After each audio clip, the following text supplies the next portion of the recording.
Ever wondered why money seems to have a mind of its own, always playing hide and seek when you need it the most? It's like this elusive creature that's always just out of reach, isn't it? And when you finally get a hold of it, poof, it's gone faster than a politician's campaign promises. Now there's a common misconception that money is the root of all problems. You've heard it, I've heard it, we've all heard it. But here's the twist.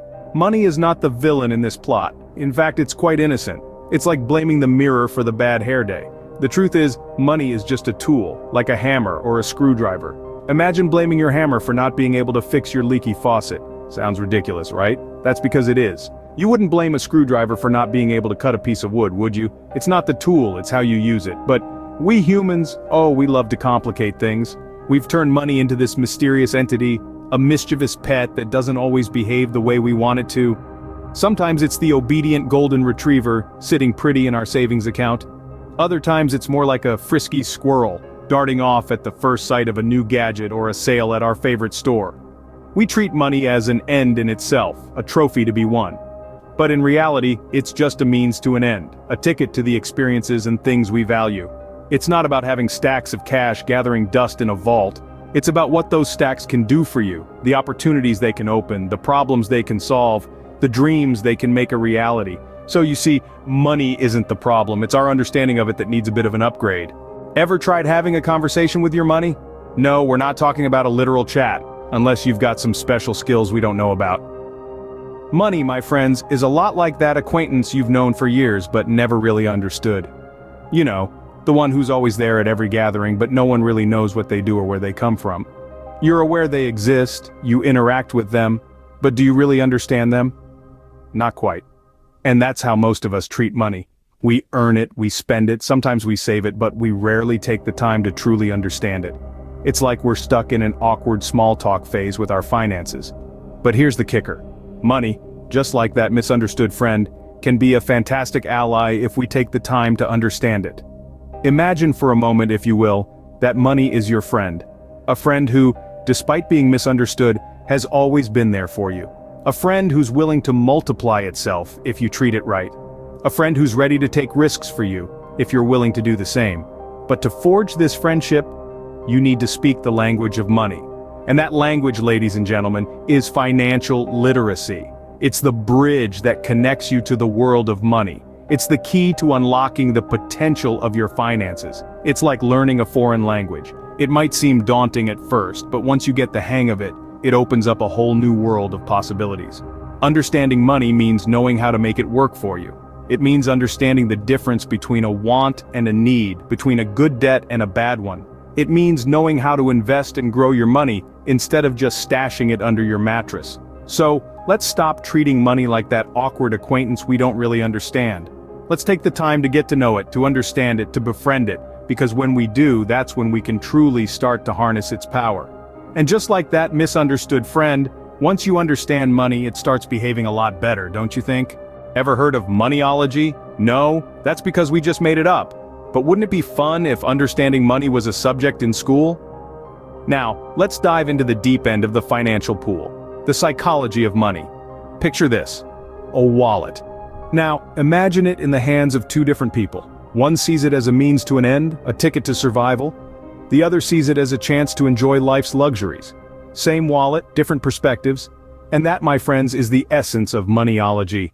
Our relationship with money is like a potluck dinner. It's a mishmash of our upbringing, experiences, and beliefs. Some of us were taught to save every penny, while others were encouraged to spend and enjoy. Therefore, it's no surprise that we all have different financial habits. Take our friend, Mr. Splurge-a-lot. He lives for the present. Whether it's the latest gadget or a fancy vacation, his motto is, "Why wait when you can have it now?" Then there's Miss Save-It-All. She's all about the future. Every penny she makes is locked away for a rainy day. Now, there's no right or wrong here. It's just different moneyologies at play. But sometimes these deeply ingrained money behaviors can lead us into a financial quagmire. Let's say Mr. Splurge-a-lot suddenly loses his job. Without savings, he's in a pickle. Or, what if Miss Save-It-All never gets to enjoy her hard-earned money because she's always saving for a future that's perpetually around the corner? These are the traps our moneyologies can lead us into. Money, you see, isn't just paper and metal. It's a reflection of our values, fears, desires, and yes, even our quirks. So understanding your moneyology can help you navigate the financial seas with more confidence and fewer regrets. So next time you find yourself in a financial pickle, remember it's not you, it's your moneyology acting up. Imagine you're in a hurdle race, but the hurdles are your bills, debts, and expenses. Scary, right? Well, don't fret. It's time to turn those financial hurdles into stepping stones. Let's get started, shall we? First up, the dreaded B word, budgeting. Now don't roll your eyes at me. Budgeting is like the gym for your money. It might be a bit of a struggle at first, but once you get into the groove, you'll start to see those financial muscles flexing. Next, let's talk about the S word, saving. I know, it sounds about as exciting as watching paint dry, but think of it this way. Saving is like the tortoise in the race against the hare, slow and steady. It might not be flashy, but it sure does win the race in the end. Now, on to the I word, investing. Yes, it can be as intimidating as trying to understand the plot of a Christopher Nolan movie on the first watch. But once you get the hang of it, you'll realize it's not rocket science. Well, unless you're investing in SpaceX, then it literally is. Alright, let's tackle the D word, debt. It's like that annoying party guest who overstays their welcome. The sooner you usher them out, the better. So, make a plan, stick to it, and show that debt the door. Finally, the E word, emergency fund. It's like the superhero of your financial universe, always there to save the day when unexpected expenses come knocking. So, start building that fund $1 at a time. Remember, overcoming financial hurdles is not a sprint, it's a marathon.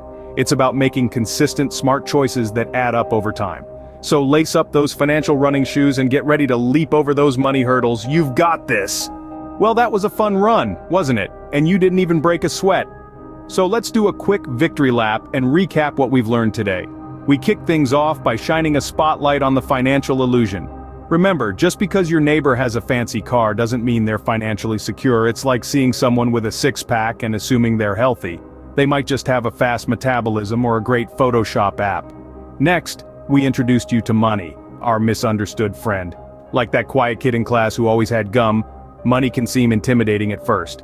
But once you understand it, you realize it's not so scary. It's just a tool to help us get what we want in life, whether that's a beach house, a secure retirement, or a lifetime supply of tacos. We then dove into the psychology of money.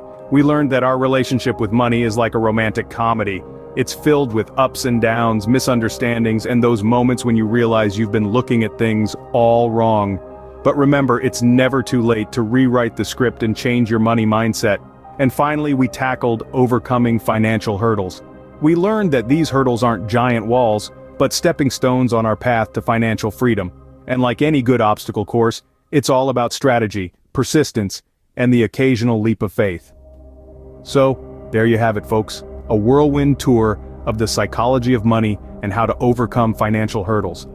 It's been a wild ride, but remember, this is just the beginning.